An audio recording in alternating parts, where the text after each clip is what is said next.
당이란 뭘 해야 되는 건가? 저는 집권했을 때 당과 야당이었을 때 당이 달라야 된다고 봐요. 그러나 본질은 똑같아요. 끊임없이 국민을 설득하고 지지층을 넓히고, 그리고 선거 국면에서는 우리 지지층들이 그 의사를 표명해서 당신들이 권한을 가져, 당신들이 이 살림을 맡아 라고 하는 사람이 더 많게 만드는 거죠. 그건 똑같아요. 근데 구체적인 대응 양상은 집권했을 때와 야당일 때가 다르다고 저는 봅니다.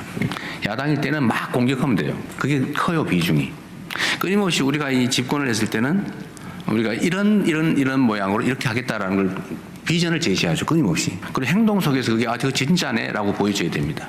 그러나 비중에 있어서는 이미 집권하고 있는 쪽을 공격을 해야죠. 예를 들면 큰 들판에 성 같은 거죠, 성. 그 성을 누가 차지할 거냐. 성벽을 기어오르고 성을 차지하는 공격하는 입장하고 성을 지키는 입장은 방식은 완전히 다르죠. 끊임없이 자신들의 지지 계층을 넓혀야 되는 거는 정당의 운명이죠. 그런데 집권 세력당이 되면 저는 구체적으로 예를 든다면 야당은 창을 잘 써야 돼요. 잘 찔러야 돼요.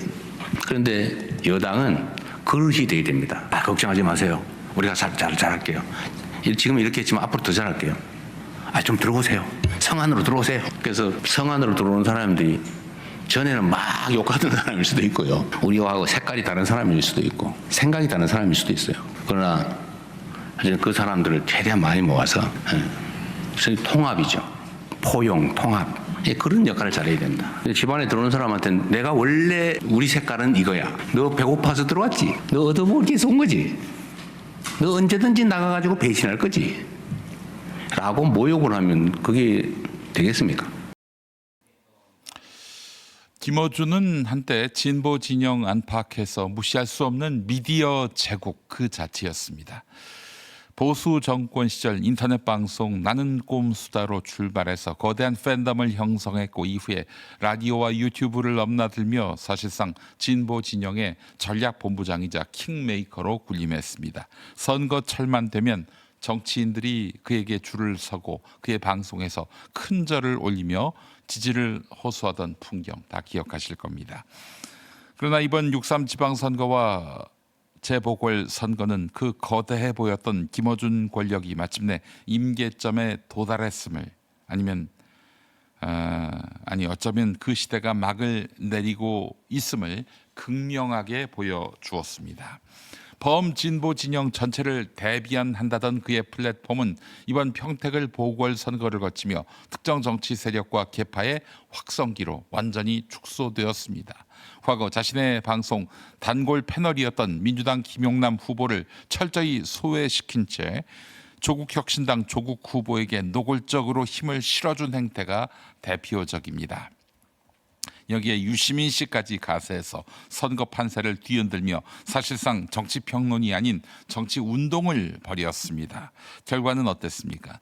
여권의 갈라치기와 내부 갈등 속에서 결국 야당 후보에게 어부질이 승리를 안겨주었습니다. 그들이 그렇게 열심히 밀었던 조국은 3등이 됐습니다. 2등도 아니고 3등. 이를 두고 여당 내부 특히 친명계 지지층 사이에서 분노가 터져 나오는 것은 당연한 귀결입니다.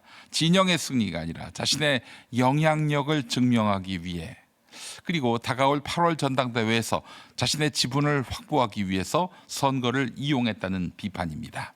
이것은 정치가 아닙니다. 비즈니스이면서 오만한 권력 중독일 뿐입니다.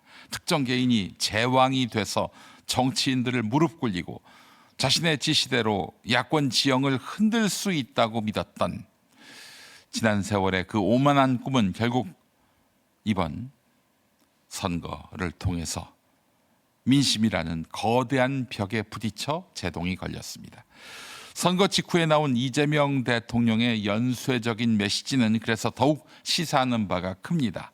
이 대통령은 취임 1주년 기자회견과 해외 순방 중 SNS를 통해서 여당의 열정은 우리 진영이 아니라 국민 전체를 향해야 한다고 일갈했습니다.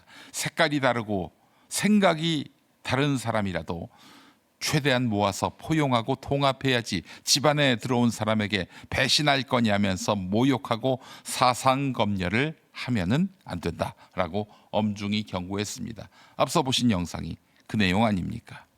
선거 패배를 틈타서 다시금 사상검열과 진영 논리로 당을 장악하려는 세력, 그리고 뒤늦게 오세훈 캠프 댓글팀 의혹을 제기하며 선거 패배의 책임을 돌리려는 김어준 씨 등의 시사 유튜버들을 향한 강력한 경고성 메시지로 해석하기에 충분합니다. 징계 너무 아팠어요. 그렇다고 또 무슨 댓글팀 이런 걸로 또 방패 삼으려고요? 아니, 오세훈이가 댓글팀을 설령 운영했다 하더라도 그것 때문에 졌겠습니까?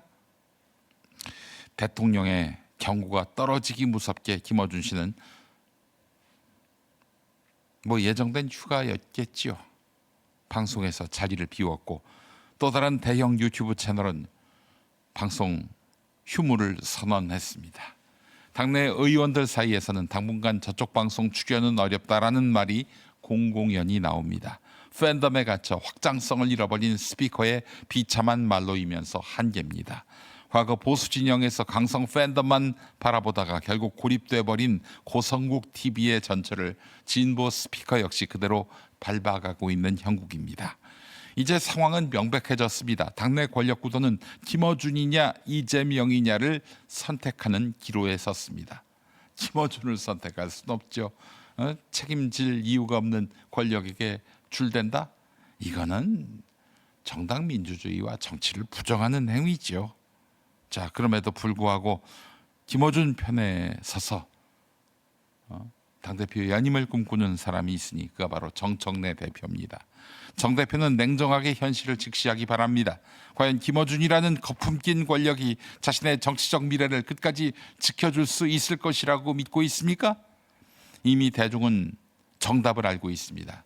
2024년 총선 당시 김어준 씨가 조국혁신당을 밀며 교묘하게 판을 흔들 때 이재명 당시 대표는 몰빵론을 정면으로 내세워 판정성을 거둔 바 있습니다. 몰빵론 누가 처음 만들었습니까?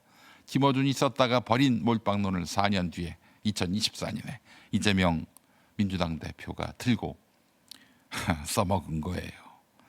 선수를 이길 수 있는 업자는 없습니다. 선수가 누굽니까? 업자가 누굽니까? 네. 지금 이재명은 정권의 중심에 선 대통령입니다. 책임도 없고 염치도 없이 오직 자신들의 유튜브 조회수와 장사를 위해 진영을 분열시키는 김어준의 시대는 지속될 수 없고 지속되어서도 안 됩니다. 지금의 시대는 특정 인플루언서가 제왕이 돼서 정치를 주무르는 시대가 아닙니다. 끼어있는 국민 개개인의 주권이 주인이 되는 세상입니다. 마이너리티 이재명이 꿈꾸었고 국민이 선택한 세상이 바로 그런 세상 아닙니까? 독점과 배제의 정치를 끝내고 포용과 통합의 길로 가려는 민심의 명령 앞에 이제 거대했던 유튜브 권력의 퇴장은 필연입니다. 김어준의 시대는 끝났습니다. 그리고 반드시 끝나야 합니다.